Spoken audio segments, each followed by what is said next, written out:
Good afternoon, sir. Good afternoon, sir. How are you, sir? I am good. Prince, इस बात का ध्यान रखो, इतना वेट ना करना पड़े। हम आए थे 5-7 अभी मिनट वेट जस्ट करने के क्लास बाद गए हैं। खत्म हुआ सर, अभी जस्ट क्लास खत्म हुआ हमें। तो पढ़ाने में But हो सर- सकता है कि सर का ध्यान न रहता हो। ठीक है सर, नेक्स्ट टाइम से नहीं होगा सर, हम हाँ, तो इन्फॉर्म कर देंगे उनको सर। रिमाइंड करा देना टाइम जैसे खत्म होगा तो। ओके ठीक है? सर, अब बोलना कि सर टाइम पे आ जाते हैं और वेट करते हैं, नाराज होते हैं। Okay sir. ओके, कि बैक टू बैक क्लास है, तुम्हारे पहले भी क्लास है, तुम्हारे बाद भी क्लास है। Yes sir. तो हम अगर ज्यादा वेट करेंगे तो फिर क्लास का ड्यूरेशन मेरा कम हो जाएगा। Yes sir, yes sir. ठीक है, नेक्स्ट क्लास से नहीं होगा। Okay. Good afternoon sir. Good afternoon. तुम्हारा डीबी चेंज नहीं हुआ प्रिंस? अर्जित राज, सर आज डेफिनेटली चेंज हो जाएगा सर, फोटो कल क्लिक किया है। चलो।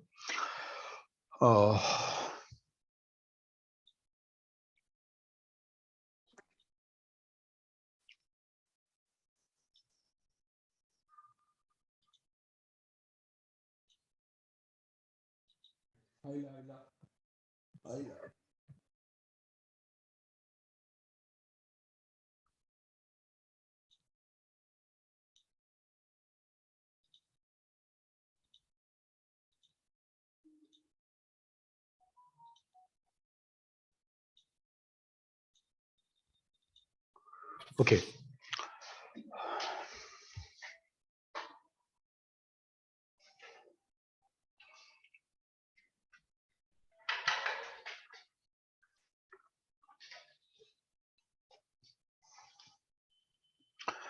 तो हम लोग यहाँ तक देख चुके थे। इसके आगे हम लोग बात करेंगे। इसके पहले हम लोग क्या क्या देखे थे, एक छोटा सा रिकैप।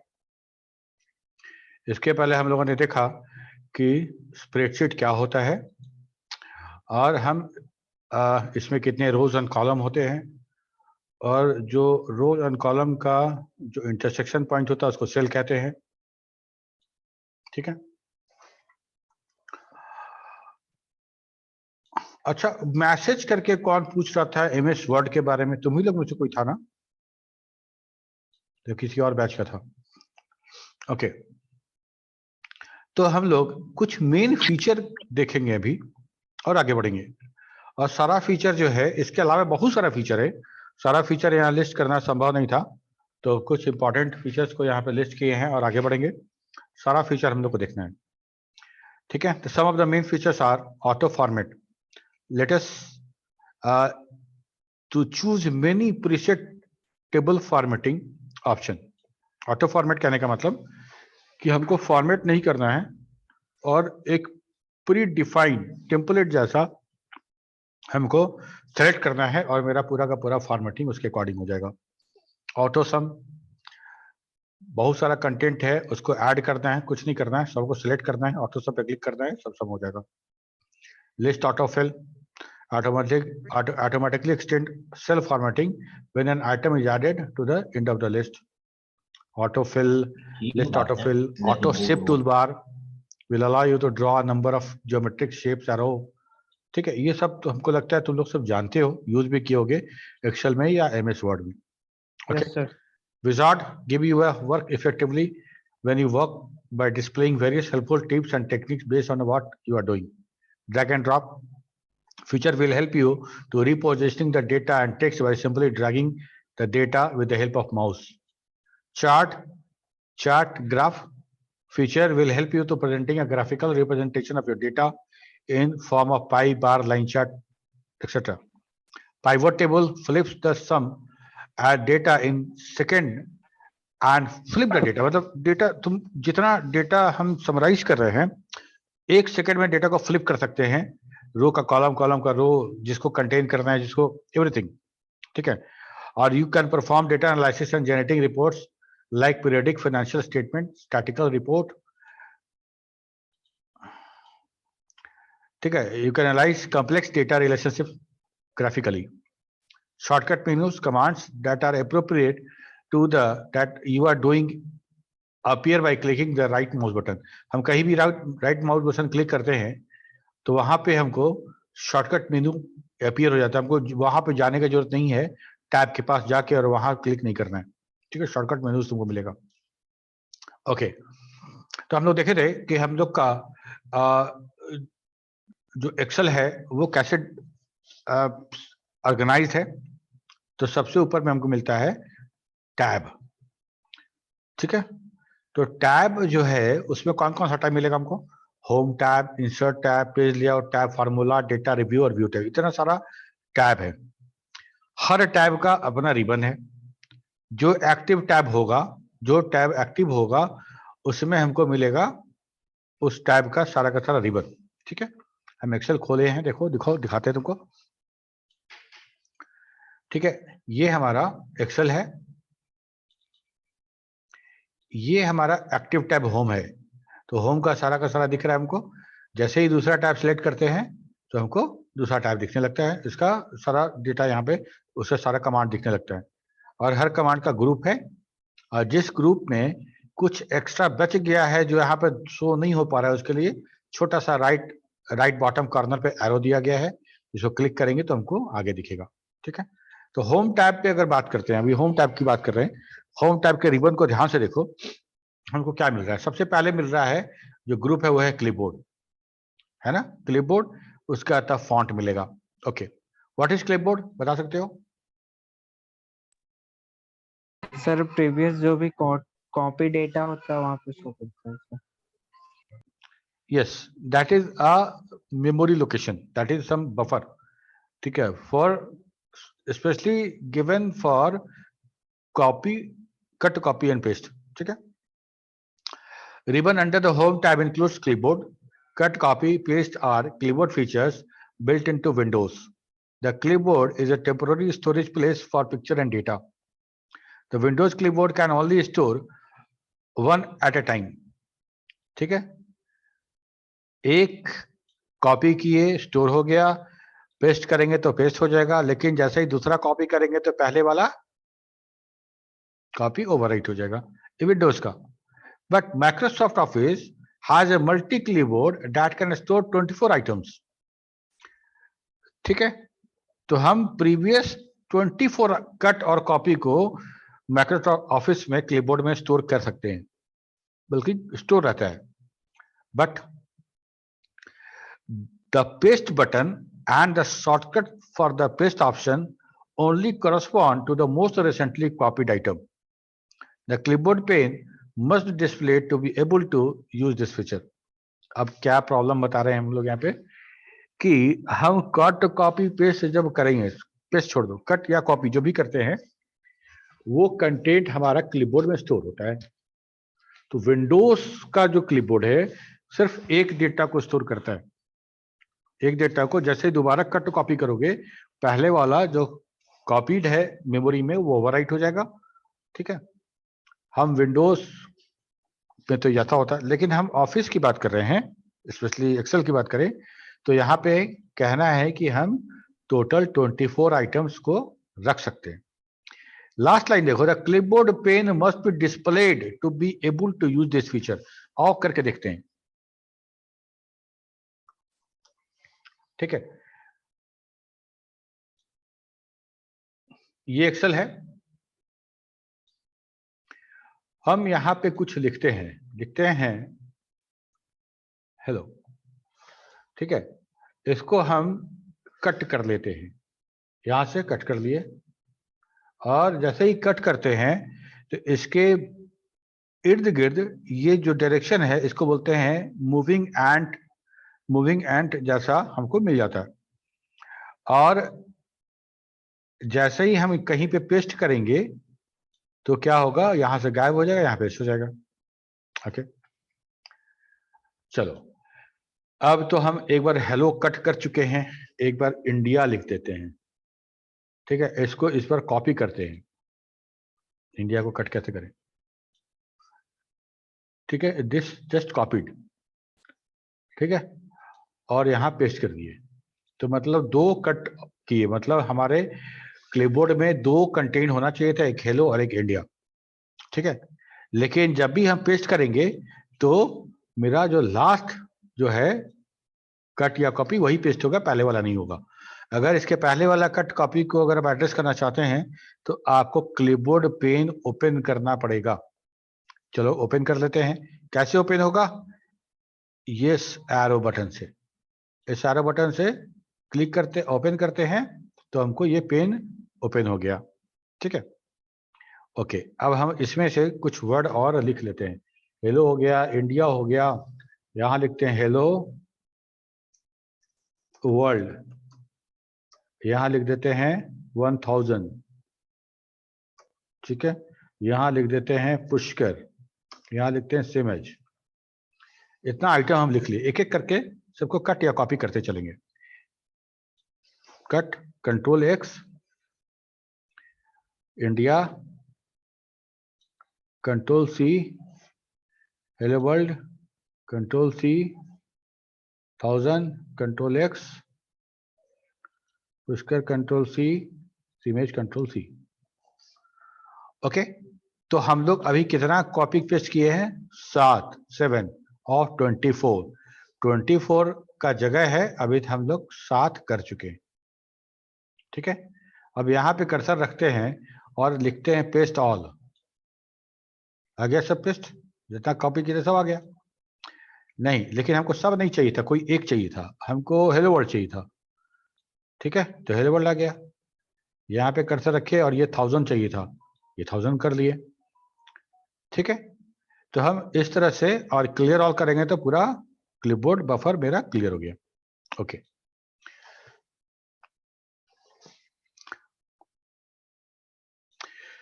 तो हमको समझ में आया कि टोटल 24 आइटम्स हम क्लिपबोर्ड में रख सकते हैं ऑफिस के।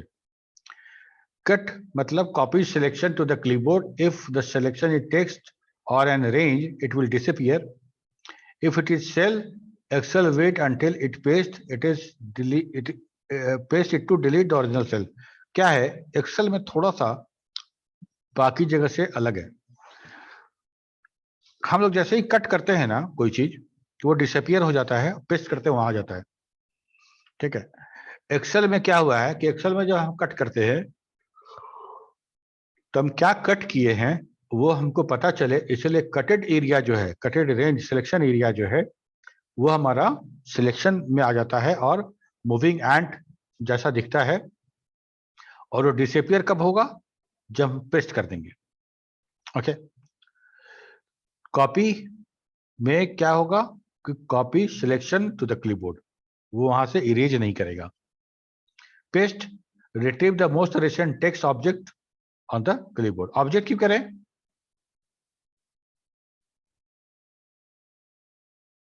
ऑब्जेक्ट का क्या मतलब? Maybe sir image. Image, कोई किसी तरह का कोई शेप बनाए हो, है ना, कोई टेबल है, वो सारा का सारा ऑब्जेक्ट है। अब बाकी टेक्स्ट तो हम जानते ही हैं। Okay, yes sir. ये तो हो गया हमारा पहला वाला, ये वाला है ना क्लिपबोर्ड। ठीक है, अब आते हैं ये फॉन्ट वाला। एक्चुअली ये फॉन्ट ग्रुप तो है लेकिन ये पूरा का पूरा फॉर्मेटिंग के अंदर आता है। ठीक है, तो फॉर्मेट सेल, सेल को फॉर्मेट करना है। फॉर्मेट करने का मतलब होता है कि हम उसके अपीयरेंस को, उसके लुक को कैसे चेंज करें। The most formatting options are found on the Home tab. All the options can be found in the Format Cell window. This contains several tabs to help us format the content of our spreadsheet. This window can be opened by using the More option, वो छोटा सा down arrow वाला जो arrow button है, button at the end of the format alignment and number group. We can also use the keyboard shortcut Ctrl+1 or choose format cell from the right click from shortcut menu. ठीक है, सबसे पहले हमको उस group में मिला font. What is font?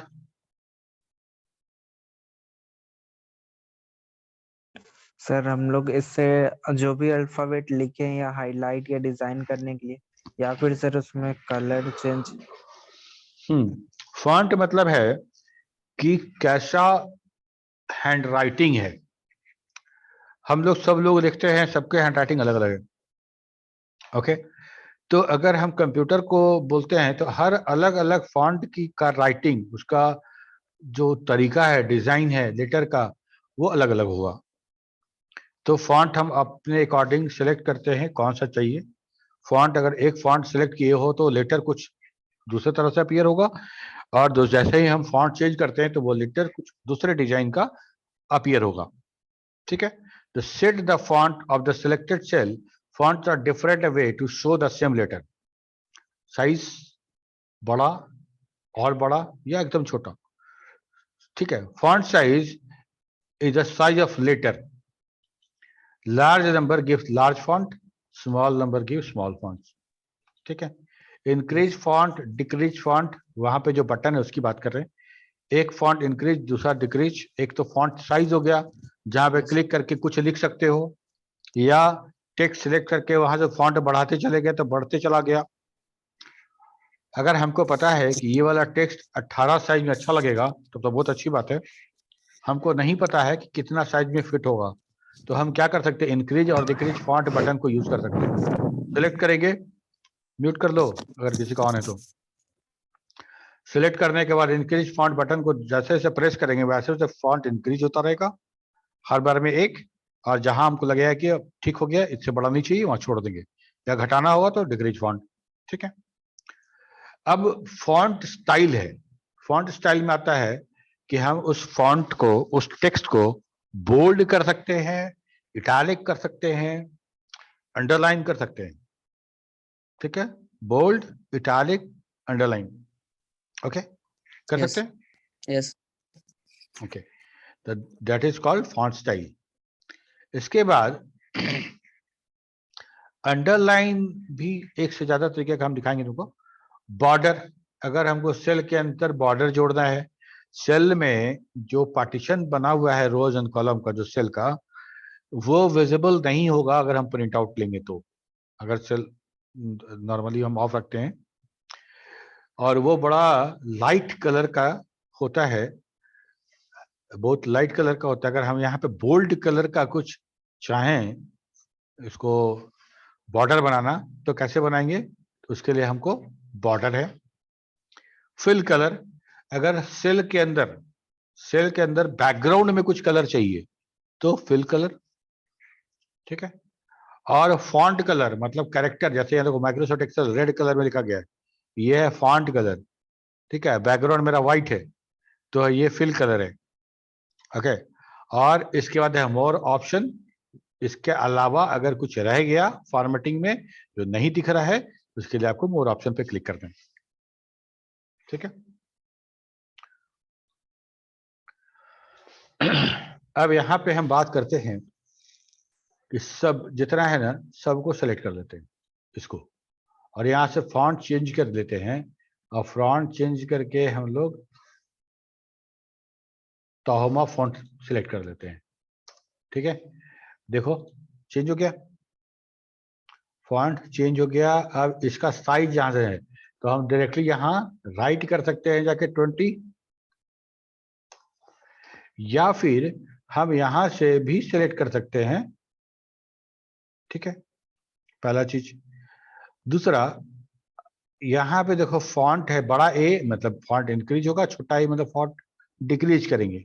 हमको एक एक करके 16 है ना, क्लिक किए तो 18, 2, 20 ऐसा एक एक करके बढ़ता जाएगा, और जहां तुमको लगेगा ठीक है तो वहां कर देना है।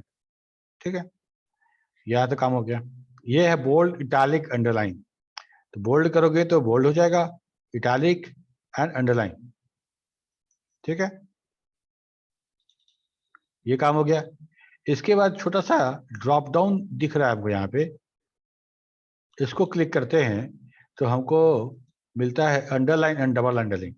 अंडरलाइन तो था ही वाला, डबल अंडरलाइन पे क्लिक करते हैं तो ध्यान देना कि 2 लाइन से अंडरलाइन हुआ है। Yes sir. दो लाइन से अंडरलाइन हुए हैं। ओके, अब हमको करना क्या है कि बैक कलर देना है। बैक कलर में यहाँ देखो एक एक बर्तन जैसा है, एक जग जैसा, उसमें कलर गिरने जैसा, मतलब गिर रहा है उससे। तो ये आइकन है मेरा फिल कलर। तो फिल कलर जब हम करते हैं तो यहाँ पे देखो पीला दिख रहा है ना, तो येलो इज एक्टिव नाउ, जो सिलेक्टेड कलर इज येलो। जैसे ही क्लिक करोगे तो यहाँ मेरा बैकग्राउंड येलो हो गया। और दूसरा कलर चाहिए तो ये ड्रॉप डाउन को क्लिक करेंगे हम, तो यहाँ से कलर मिलेगा हमको। ठीक है, ये ढेर सारा कलर है, यहाँ से जो कलर सिलेक्ट करना चाहो कर सकते हो। और यहाँ पे इतना कलर में अगर कोई कलर नहीं पसंद आया तो मोर कलर में आओ। मोर कलर में इस तरह का इतना नंबर ऑफ कलर पैलेट मिलेगा तुमको। ठीक है, एक ही कलर का बहुत सारा शेड भी मिलेगा। इतना कलर में अगर तुम भी कुछ नहीं समझ में आ रहा है तो कस्टम कलर में आ जाओ। कस्टम कलर में बहुत सारा कलर मिलेगा, और एक ही शेड में, जैसे मान लो कि ये वाला जो कलर है यहाँ पे हम सिलेक्ट करते हैं। ठीक है, इस पॉइंट में भी इतना वेरिएशन है कलर का। ठीक है, यहाँ इस कलर, यहाँ देखना कलर सिलेक्शन। ठीक है, और जैसा कलर चाहो तुम ऐसा कर सकते हो। ग्रीन चाहिए, ग्रीन सिलेक्ट करेंगे, और यहाँ से उसको डार्क और ग्रीन जो कितना करना है यहाँ से सिलेक्ट कर लेंगे। ओके, एक बात और, हर कलर को हम लोग RGB 8 बाइट, मतलब 8 × 3 टोटल 24 बिट में कलर को डिस्क्राइब करते हैं, 8 बिट। ठीक है, तो 8 बिट का मतलब हो गया 2⁸8। 2⁸8 कितना होगा?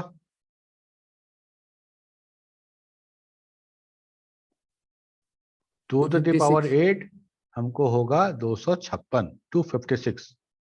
ठीक है, 256 का मतलब हो गया, अगर हम 0 से शुरू करें तो 0 से 255। ठीक है, तो R का वैल्यू भी 8 बिट में, और ग्रीन का वैल्यू भी 8 बिट में, और ब्लू का वैल्यू भी 8 बिट में। 8 8 8 मतलब टोटल 24 बिट। तो टोटल 24 बिट में कितना कलर बनेगा? ठीक है, यहाँ थोड़ा सा भी घसका दोगे तो एक कलर बन जाएगा, थोड़ा सा घसका दोगे तो दूसरा कलर बन जाएगा। ठीक है, समझ में आ रही बात? तो टोटल 24 बिट मतलब 2⁻24, 2⁻24 नंबर ऑफ कलर हम बना सकते हैं RGB यूज करके।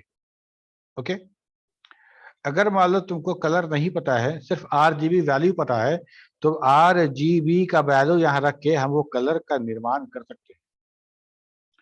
ठीक है, हमको पता है कि मिनिमम वैल्यू 0 और मैक्सिमम 255।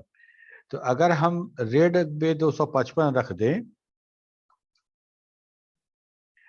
और ग्रीन को 0 कर दें और ब्लू को भी 0 कर दें, तो कौन सा कलर बनेगा? रेड बनेगा। Red sir. रेड बन गया। और तीनों को 255 कर दे तो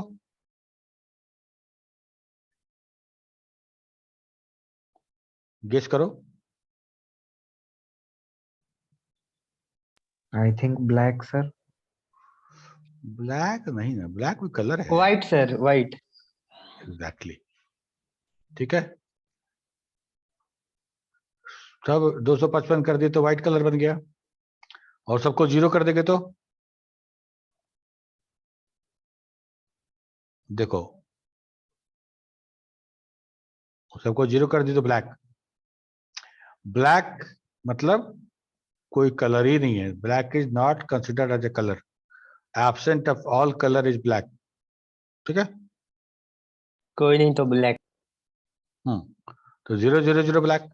अगर मान लो हमको पता है कि हमको ऐसा कलर चाहिए जिसका RGB वैल्यू 135, 244 और 150 है, तो हम सिर्फ RGB वैल्यू देके हम कलर प्राप्त कर सकते हैं। ओके, खैर, तो हमको ये कलर हमको अच्छा लग रहा है, ये कलर सेलेक्ट कर लिए, और वो कलर बैकग्राउंड में मेरा हो गया, वो कलर अभी सिलेक्शन में है। अगर हम जिसमें जाएंगे, जिसमें जाके सेलेक्ट करेंगे, वो सब कलर वैसा हो जाएगा। अगर कोई और कलर सेलेक्ट करना है तो कोई और कलर भी सिलेक्ट कर सकते हैं। सेम, जिसको जहां तक तुमको चेंज करना है उस सारे को सिलेक्ट कर लो, फॉन्ट कलर को क्लिक करो, हमारा फॉन्ट कलर वैसा चेंज हो जाएगा। इसमें भी सेम वही तरीका है जैसा हम लोग उसमें बात किए थे। ठीक है, कलर सिलेक्शन पैलेट बिल्कुल वही है। यहाँ के बाद अब इसमें बॉर्डर करना है। देखो बॉर्डर के लिए यहाँ पे दिया गया है, क्लिक करते हैं और देखते हैं कितने तरह का बॉर्डर है। सिलेक्शन एरिया के बॉटम में सिर्फ बॉर्डर बनेगा, सिलेक्टेड एरिया के टॉप में सिर्फ बॉर्डर बनेगा, लेफ्ट में बनेगा, राइट में बनेगा, यहाँ नो बॉर्डर है, यहाँ ऑल बॉर्डर है। ऑल बॉर्डर में क्लिक करते हैं तो मेरा ऐसा बॉर्डर बनता है। ठीक है, ये पूरा का पूरा सेल के सराउंडिंग बॉर्डर बन गया, ऑल बॉर्डर। यहां तक तो बात समझ में आ गई। अच्छा, अब हम देखना चाहते हैं क्या इसके अलावा भी कुछ है क्या। तो ये क्लिक किए तो मेरा पूरा फॉर्मेट सेल वाला पूरा डायलॉग बॉक्स आ गया। ठीक है,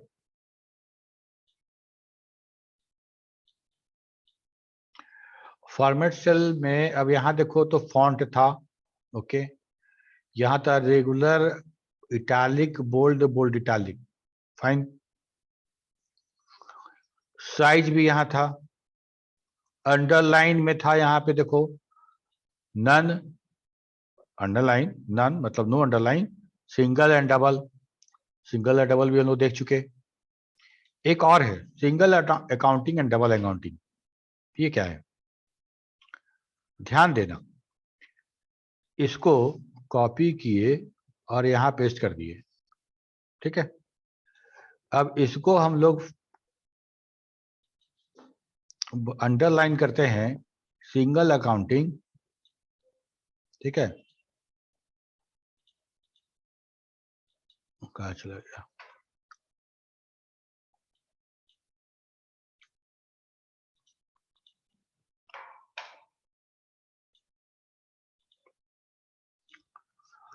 ओके, इसको हम लोग करते हैं सिंगल अकाउंटिंग डबल।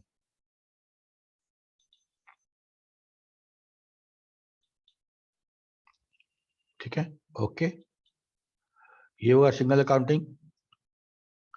ठीक, और इसको सिंपल अंडरलाइन किए थे। इस दोनों में क्या अंतर है, दिख रहा है कुछ? Yes sir. ठीक है, ये नॉर्मल वाला अंडरलाइन है और ये अकाउंटिंग वाला अंडरलाइन है। ठीक है, ओके, अब इसको फिर चेंज करते हैं हम लोग, इसको कर देते हैं डबल, इसको कर देते हैं डबल वाला, और इसको कर देते हैं डबल अकाउंटिंग।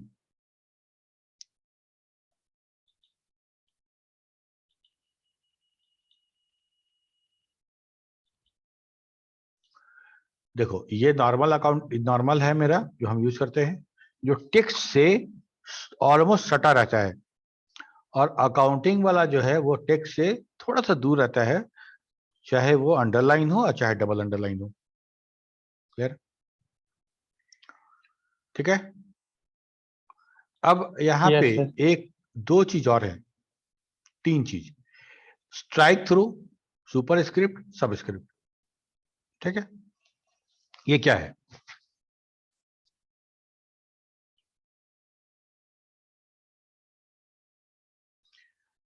स्ट्राइक थ्रू कहने का मतलब कि जिस टेक्स्ट को सिलेक्ट करके स्ट्राइक थ्रू कर देंगे वो ऐसा कट जाएगा। कुछ गलती होता तो पेन से कैसे स्ट्राइक थ्रू कर देते, काट देते, वैसा कट जाएगा। ठीक है, सुपर स्क्रिप्ट में क्या होता है, सुपर और सब ये दोनों, सुपर स्क्रिप्ट में जिस कैरेक्टर को सेलेक्ट करके सुपर स्क्रिप्ट कर देंगे वो बाकी सब कैरेक्टर से थोड़ा सा ऊपर हो जाएगा। जैसे हमको लिखना है x to the power 2 plus y to the power 2, X square plus Y square, तो कैसे लिखेंगे? हमको ऐसे लिखना पड़ेगा, सेलेक्ट करेंगे, सेलेक्ट करने के बाद सुपर स्क्रिप्ट करेंगे तो वो 2 ऊपर चला जाएगा, तो लगेगा पावर हो गया। उसी 2 को अगर सब स्क्रिप्ट कर देंगे तो नीचे चला आएगा। जैसे log बेस 2 हमको लिखना है, ठीक है, तो log 2 लिख के 2 को सिलेक्ट करके हम सब स्क्रिप्ट कर दो तो वो नीचे चला जाएगा, तो वो हमारा। अब हमको लिखना है H2O, H2O लिखना है तो कैसे लिखेंगे? H2O लिख देंगे, 2 को सिलेक्ट करके सब स्क्रिप्ट कर देंगे। Yes sir. ठीक है, इसमें इतना ही है। बॉर्डर देख ही लिए हम लोग, फील देख ही लिए। ओके, इस बार एक बार इसको करके देखते हैं।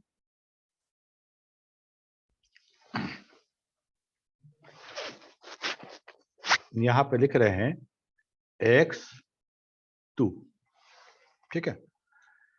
अब हम क्या कर रहे हैं कि x2 आ रहे हैं और 2 को सिलेक्ट करते हैं और हम यहाँ पे आके सुपर स्क्रिप्ट पे क्लिक कर देते हैं, ठीक है। मेरा एच स्क्वायर बन गया। अब यहाँ पे लिखते हैं H2O, ठीक है। और इस 2 को सिलेक्ट कर लेते हैं और यहाँ फॉन्ट डायलॉग बॉक्स खोलते हैं और सब स्क्रिप्ट कर देते हैं। तो H2O हो गया, ठीक है। ओके, वापस आओ। यहां तक समझ में आ गया, ठीक है। कैसे सेल फॉर्मेट होगा ये सारा बात हमको समझ में आ गया। अब बात करते हैं अलाइनमेंट का। अलाइनमेंट कहने का मतलब कि अच्छा, MS वर्ड में भी अलाइनमेंट होता है ना, जानते हो थोड़ा बहुत? Yes sir. तो यहां हम सेल के अंदर कुछ लिख रहे हैं, तो यहाँ पे जब अलाइनमेंट की बात करेंगे ना, तो 2 तरह का अलाइनमेंट होगा। एक वर्टिकल अलाइनमेंट भी होगा, एक हॉरिजॉन्टल अलाइनमेंट भी होगा। हॉरिजॉन्टल अलाइनमेंट कहने का मतलब हम अपने एडजेसेंट बाउंड्री से कहाँ हैं, ठीक है। अगर हम अपने लेफ्ट बाउंड्री के साथ उस साइड में है तो लेफ्ट अलाइंड है, राइट बाउंड्री के साइड में है तो हम राइट अलाइंड है, और सेंटर में है तो that is centre alignment. Okay, ये तो हो गया। लेकिन उस सेल की बात करते हैं, सेल लेफ्ट और राइट और सेंटर तो हो गया। अब हम टॉप वाले के करीब हैं या बॉटम के करीब हैं या मिडिल में है ना। तो 2 तरह का। तो अलाइनमेंट, टॉप अलाइनमेंट मतलब vertically align to the top of the cell, middle alignment vertically align to the middle of the cell, bottom alignment मतलब vertically alignment to the bottom of the cell. Okay, अब यहां देखो, align text left, align text right और align text centre. तो एक इधर वाला हो गया वर्टिकल अलाइनमेंट और ये वाला हो गया हॉरिजॉन्टल अलाइनमेंट। ओके, इसके अलावा दो पॉइंट और है। एक है ओरिएंटेशन। ओरिएंटेशन कहने का मतलब कि टेक्स्ट, नॉर्मली हम टेक्स्ट लिखते हैं तो लेफ्ट से राइट लिखते हैं। अगर हमको कुछ डायगोनल लिखना है या बिल्कुल ऐसे स्ट्रेट लिखना है 90 डिग्री पे ऐसा, या उसको उलट देना है, तो वो कैसे होगा? तो उसको हम लोग बोलते हैं ओरिएंटेशन। ओके, रैप टेक्स्ट कहने का मतलब रैप करना। रैप करने का मतलब ऐसा समझो कि अगर हम रेलवे स्टेशन पे बैठे हैं, रेलवे स्टेशन पे गए, नॉर्मली ऐसा होता है देखना कि हम अपने सीट पे बैठे और जितना जो वेटिंग चेयर है हम बैठ गए और अपना सामान बगल वाले चेयर पे रख दिए, ठीक। तो हमको जितना जगह चाहिए था उससे ज्यादा जगह ऑक्युपाई कर लिए, मतलब दूसरा वाला का जगह भी ले लिए। अब दूसरा वाला आदमी आएगा तो क्या कहेगा? भाई साहब अपना सामान हटाइए, बोलेगा। तो हम क्या करेंगे? लड़ाई तो नहीं करेंगे, हम क्या करेंगे? अपना सामान उठा के अपने पास रख लेंगे या अपने नीचे रख लेंगे, पैर के पास, या गोद में ले लेंगे।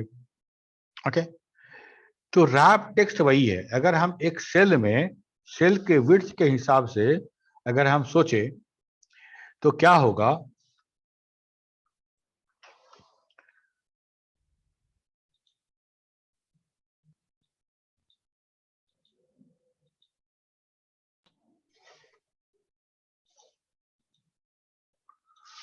ठीक है, अब जैसे मान लो ये सेल है, सब छोटा छोटा है।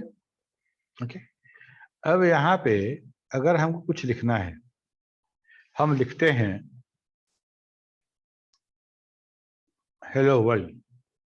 ओके, तो क्या हुआ देखो तो, हेलो वर्ल्ड कहाँ चला आया? ये D5 था और ये चला आया D6 में भी, सॉरी E5 में भी चला आया, ये बड़ा हो गया, ये अपना सामान बगल वाले कुर्सी पे भी रख दिया। अब हमको अगर E5 में कुछ नहीं है तो E तो चढ़ के दिख रहा है, जैसे ही हम E5 में कुछ डेटा डालेंगे वैसे ही वो दिखना बंद हो जाएगा। जब तक खाली था तब तक तो दिख रहा था वो, है ना। जैसे ही इसके अंदर कोई डेटा डालेंगे तो ये अपना बोलेगा कि जाओ मेरा खाली करो, मेरा जब तक कोई नहीं था तो तुमको रहने दिए, अब कोई आ गया तो जाओ खाली करो, हटाओ। तो ऐसे कंडीशन में हम चाहेंगे कि हमारा वो जो टेक्स्ट छिप गया है, नहीं दिख रहा है, वो दिखे और नीचे आ जाए, मतलब दूसरे लाइन में आ जाए। इसी को बोलते हैं टेक्स्ट जो फैला हुआ था उसको रैप कर लेना है। तो रैप टेक्स्ट कर लेंगे तो क्या होगा कि हेलो वर्ल्ड ऐसे हो जाएगा, ठीक है, that is wrap text. Okay, अब पहले रैप टेक्स्ट हटाते हैं, इसको हटाओ, इस सेल को थोड़ा सा एक्सपैंड कर देते हैं, ठीक है, और थोड़ा सा हाइट भी बढ़ा देते हैं। अब चलो, अब यहां और थोड़ा सा बढ़ा दिए। अच्छा, अब ये बताओ इस बॉक्स के बारे में, D5 देखो, D5 को एक्टिव किए, यहाँ एक्टिव का दिखा गया D5। D5 में जो हेलो वर्ल्ड लिखा गया है वो हॉरिजॉन्टल और वर्टिकल अलाइनमेंट में कैसा है? अगर हम हॉरिजॉन्टल अलाइनमेंट की बात करें तो लेफ्ट अलाइन है ना? Yes sir.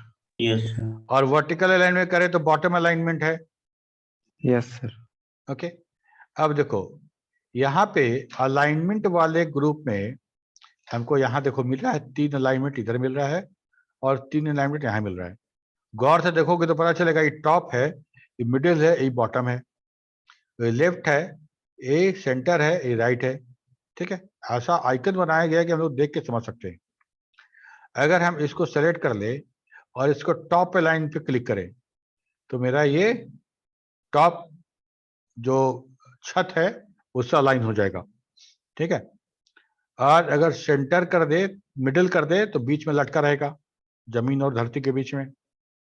और ये हो गया हमारा सबसे नीचे वाला, ये हो गया लेफ्ट अलाइन, ये हो गया मिडिल अलाइनमेंट, सेंटर अलाइनमेंट, ये हो गया राइट अलाइनमेंट। ये वाला सिर्फ ऐसे घसकाएगा, ऊपर वाला ऐसे घसकाएगा। समझ में आ रही है कोई बात, कोई दिक्कत नहीं? Yes sir. हमको एकदम बीच में चाहिए, एकदम सेंटर में चाहिए, यहाँ पे चाहिए, तो क्या करना पड़ेगा बताओ? सेंटर में चाहिए सर। सेंटर अलाइनमेंट करेंगे। Centre middle. सेंटर और मिडिल दोनों करना पड़ेगा, ये ठीक है। अलाइनमेंट भी हॉरिजॉन्टल भी सेंटर और वर्टिकल भी मिडिल। सेंटर। तो हो गया, मेरा बीच में आ गया, है क्या ना? Yes sir. ठीक है, चलो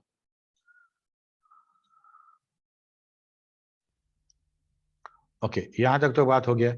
अब बात करते हैं ओरिएंटेशन का। दिस ओरिएंटेशन, देखो ओरिएंटेशन को क्लिक करते हैं तो हमको आता है angle counter clockwise, angle clockwise, vertical text, rotate text up, rotate text down, ये सारा का सारा है।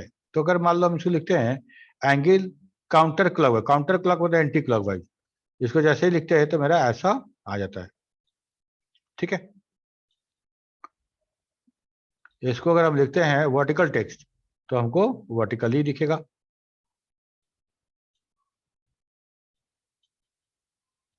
ठीक, समझ में आ रहा बात?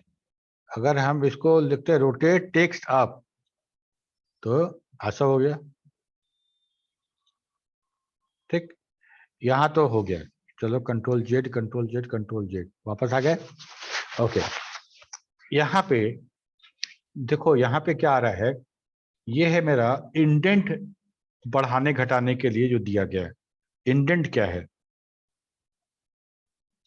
इंडेंट कहने का मतलब साइड से, जो साइड वॉल है तुम्हारा, उस वॉल से तुम कितनी दूर हो, ठीक है, ठीक। अब यहाँ पे ये वॉल है सेल का और हेलो वहां पे है। हमको लग रहा है कि वॉल से थोड़ा सा दूर रहता तो अच्छा, ज्यादा अच्छा लगता, ठीक है, तो हम क्या कहेंगे कि इंडेंट बढ़ा देने, ठीक है, हम इंडेंट बढ़ाना शुरू करेंगे। जैसे जैसे इंडेंट बढ़ाएंगे हमारा लेफ्ट वॉल से जो दूरी है टेक्स्ट का वो बढ़ता जाएगा, और ये इंडेंट घटाने का है, ये मिनिमम है। इंडेंट समझ में आ गया?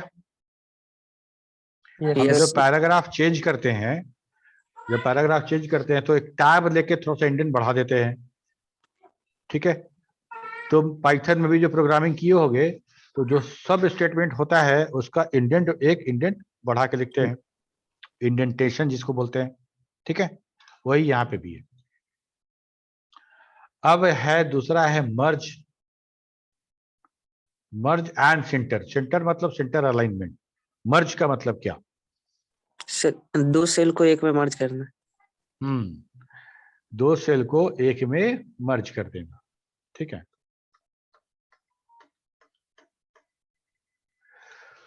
जैसे हम लोग क्या किए थे कि हम लोग ऐसा लिखे थे, तो बोले थे कि दूसरे पे चला आ रहा है, तो हम लोग को इसको क्या करना पड़ा था, रैप टेक्स्ट करना पड़ा था, ओके। तो हम अब क्या करते हैं कि रैप टेक्स्ट करने के लिए तो 2 लाइन में हो गया। अगर 1 लाइन में करना था तो हमको इसका विड्थ बढ़ाना था। Yes width sir. बढ़ाने के कारण क्या हुआ कि इस कॉलम पूरा का विड्थ बढ़ गया, यस गड़बड़ सर। हो गया ना। यस हमको सर। अकोमोडेट इसको कराना था, इसका चक्कर है पूरा कॉलम का विड्थ बढ़ाना पड़ा हमको, ठीक है। तो दूसरा उपाय क्या है? दूसरा उपाय ये है कि सिर्फ हेलो वर्ल्ड यहाँ पे मतलब हेडिंग दे रहे हैं किसी टेबल का, तो यहाँ पे हमको ज्यादा जगह चाहिए और बाकी सब में कुछ नहीं करना चाहते हैं। तो क्या करेंगे कि बगल वाला का जो जमीन है ना उसको खरीद अपने लेंगे, खेत में, अपने खेत में मिला अपने में लेंगे। मर्ज कर अपने लेंगे। खेत में मिला लेंगे। हाँ, बीच का जो क्या उसको बोलेंगे, जो बाउंड्री है उसको तोड़ दिए, रातों रात ढा दिए, उसको मिला लिए, हड़प लिए, ठीक है। तो होता क्या है कि जब ये वाला तुम्हारा था और ये वाला तुम्हारे पड़ोसी का था, जब तुम ये वाला इसमें मिला लोगे तो ये भी तुम्हारा हो जाएगा, तुम्हारा हो जाएगा। कहने का मतलब कि अगर इसका एड्रेस D5 है और हम इसको इसके साथ मर्ज कर लेंगे तो ये भी D5 हो जाएगा, ये E5 नहीं रहेगा, ठीक है। दोनों खेत एक ही नाम पे हो जाएगा। हाँ, तो जैसे अब जैसे मान लो, देखो बताने के पीछे रीजन क्या है, आप दोनों को सेलेक्ट कर लिए और मर्ज सेंटर कर दिए, ठीक है। तो मर्ज के साथ सेंटर लगा हुआ है इसलिए सेंटर अलाइन भी हो गया, ये मर्ज हो गया। यहाँ क्लिक करोगे तो पूरा D5 दिखेगा हमको, पूरा D5 दिखेगा, ओके। अच्छा, अब ये बताओ कि अगर हम लिखते हैं यहाँ हेलो और दूसरे सेल में लिखते हैं वर्ल्ड, अब दोनों को मर्ज करना चाहते हैं तो क्या होगा? सर दोनों सेल को सिलेक्ट करके मर्ज कर देंगे। हाँ, तो दोनों सेल सिलेक्ट कर लिए, अब हम मर्ज पे बटन क्लिक करेंगे तो क्या होगा? हेलो वर्ल्ड ऐसा हो जाएगा? Yes sir. ऐसा नहीं होगा, क्यों नहीं होगा बताते हैं। हेलो हम लिखे हैं I5 में, ये लिखे हैं I5 में, जब इसको मर्ज कीजिएगा तो सिर्फ वर्ड आएगा, वो जो सेकंड वाला है। नहीं हेलो आएगा।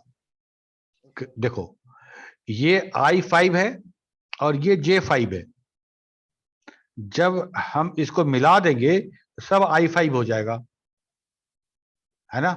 J5 वाला भी I5 हो जाएगा। तो J5 का जब आइडेंटिटी ही नहीं रहेगा तो J5 सेल में जो वैल्यू क्यों कहाँ जाएगा, तो बेकार हो जाएगा, यस सर। ठीक है। तो नॉर्मली जब हम मर्ज करते हैं ना तो दो सेल, वैसे दो सेल को जिसमें दोनों में वैल्यू हो उसको मर्ज करना है तो रिस्क है। रिस्क ये है कि कोई एक सेल मतलब जो राइट साइड का सेल होगा वो सब तुम्हारा डिलीट हो जाएगा उसका कंटेंट, और ऐसा ही नहीं तुम करोगे भी ना तो एक बार वार्निंग जरूर देगा। देखो हम ये दोनों को सिलेक्ट किए और मर्ज करते हैं, ठीक है। तो the selection contain multiple data value, merging into one cell will keep upper left most data only, ठीक है। Upper left most data only को रहेगा और बाकी डिलीट हो जाएगा। इसके पीछे रीजन ये है कि J5 का अब वजूद ही खत्म हो गया, J5 E5 में मिल गया, और E5 में सिर्फ हेलो लिखा था, वही हेलो यहां भी दिखेगा, वर्ल्ड गायब। ठीक है, ठीक है ना? Yes sir. ओके। सर इसमें दोनों नहीं, मतलब दोनों देखना हो अगर तो कोई रास्ता नहीं है? रास्ता है, रास्ता ऐसा कर सकते हैं हम लोग कि कॉपी कर दो, कॉपी। कॉपी करके रख लो और बाद में मर्ज करना पेस्ट कर दो, है ना? यस जैसे सर। यहाँ पे कंट्रोल जेड करें हम, हमको दोनों को मर्ज करना है और लंबा लंबा टेक्स्ट लिखा हुआ दोनों में, तो इसको यस यहाँ से सर। कट कर लेते हैं। ठीक है, सॉरी कट नहीं, कॉपी। कॉपी, कॉपी कर लिए और इस दोनों को मर्ज कर दिए। मर्ज करने के बाद यहाँ क्लिक करके यहाँ पेस्ट कर दिए। अरे नहीं हुआ पेस्ट, ओह वो तो गायब हो गया। ये सर दूसरे सेल में से कॉपी करना होगा हमको। तब क्या करना पड़ेगा पता है? तो हमको करना ये पड़ेगा, हाँ, तो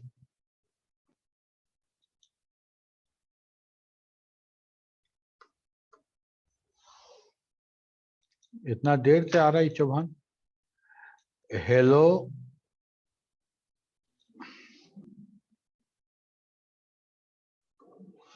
हेलो वर्ल्ड है और दोनों को मर्ज करना है, तो हम एक काम ये कर सकते हैं कि इसको कट कर लेते हैं।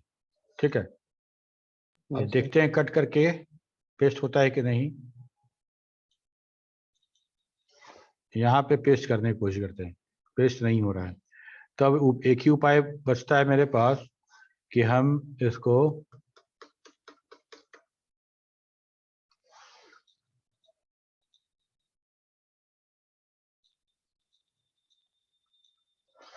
पहले ही पेस्ट कर दें। कट करके इसमें पेस्ट कर लो पहले,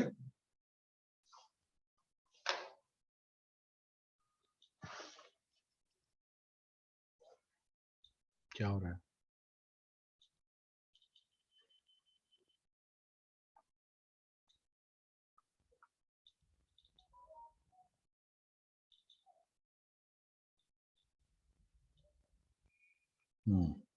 अच्छा ऐसे करेंगे तो होगा। ठीक है, अब समझ में आया। देखो हो क्या रहा था ना, हम सेल कॉपी कर रहे थे, सेल कॉपी नहीं करना है हमको, टेक्स्ट कॉपी करना है इसके अंदर का। डबल क्लिक करो, इसको ऐसे कॉपी कर दो।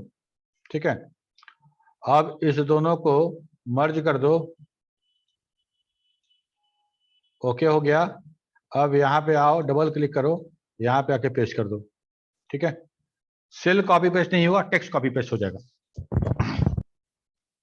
ठीक है, यस सर।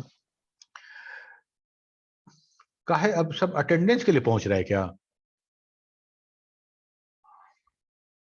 Yes sir. हमको देखो, हम अटेंडेंस बनाते हैं जूम के डेटा से, समझ लो बात को। जूम का डेटा हम तुमको नेक्स्ट क्लास में दिखाएंगे कैसे मिलता है हमको। सारा नाम और उसका ईमेल आईडी और तुम कितने देर के लिए अटेंड किए हो वो सब मिलता है। अगर मान लो थैंक यू 15 सर। मिनट के बाद तुम किसी तरह से डिस्कनेक्ट हो गए और फिर 15 मिनट दूसरा सेशन हुआ, तो 15-15 जोड़ के 30 मिनट दिखाएगा हमको। तो 2, 4, 5 मिनट वाले को तो ऐसा ही डिस्कार्ड कर देते हैं, नहीं बनाते हैं। ठीक है, सिलेक्ट करते हैं तो उसमें लिख देते हैं कि भाई इतना टाइम, हम ये सीक्रेट है, ये नहीं बताएंगे कितना टाइम के बाद का, लेकिन इतना टाइम से कम वाला का डेटा हम एक्सेप्ट ही नहीं करते अटेंडेंस में। इसलिए ये वाला चालबाजी मत खेलो, अटेंडेंस नहीं बन पाएगा। तो हम तुमको एडमिट कर लेंगे लेकिन अटेंडेंस नहीं बनेगा।